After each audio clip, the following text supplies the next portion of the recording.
I am a lead lifestyle counselor here at the Center for Community Health and Prevention. And today we're going to be talking about adapting to change.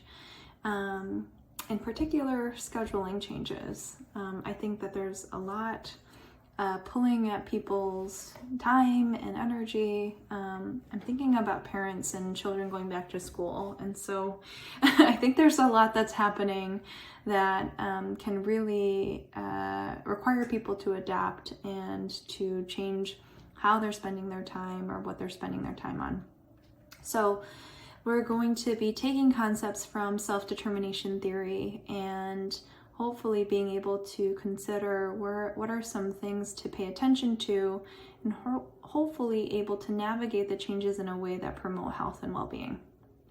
So let's start by talking about what is self-determination theory. It is a theory of motivation that is really interested in psychological needs and how that impacts energy or motivation.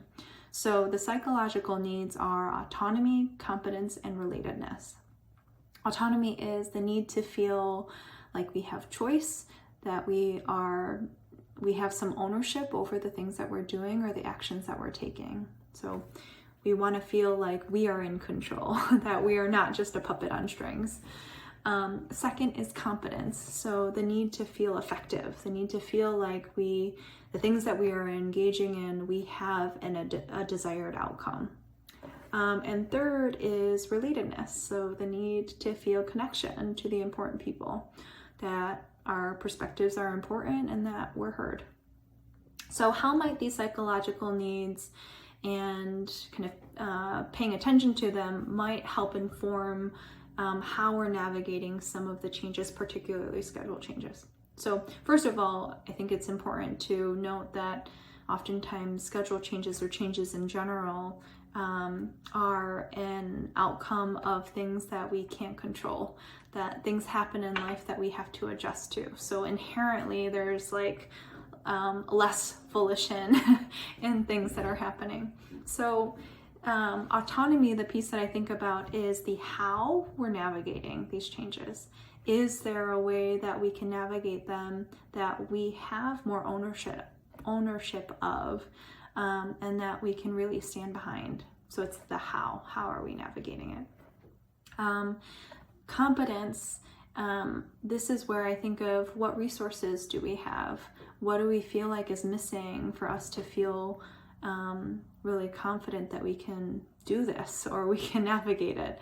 So this might be leaning on gathering or taking inventory of our skills, our resources, our support systems, and seeing what might be missing.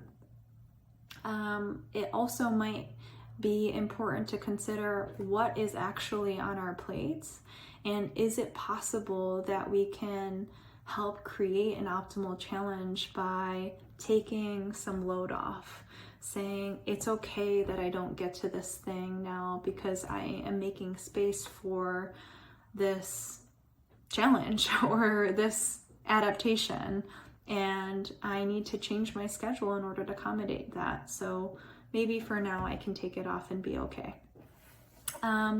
And then third is the relatedness piece, right? So here is where I think about changes in schedules or changes in life can feel really overwhelming and oftentimes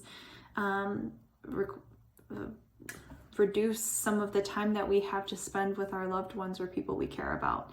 So here is where I think about, first, are we able to connect with people who may be going through similar changes, or the change that you're currently experiencing? Is there a way that we can connect to have a sense of camaraderie in it? And then, or it doesn't have to be about the change in general. Maybe it's just that you're spending 10, 15 minutes with your loved ones and just paying attention to one another or having a full sense of presence with one another. So those psychological needs are something to chew on as we're navigating difficulty or transitions or changes in schedule. I think that they can really be an important part of sense of volition or vitality, a sense of aliveness while we're navigating difficulty. All right. Thank you so much. Until next time.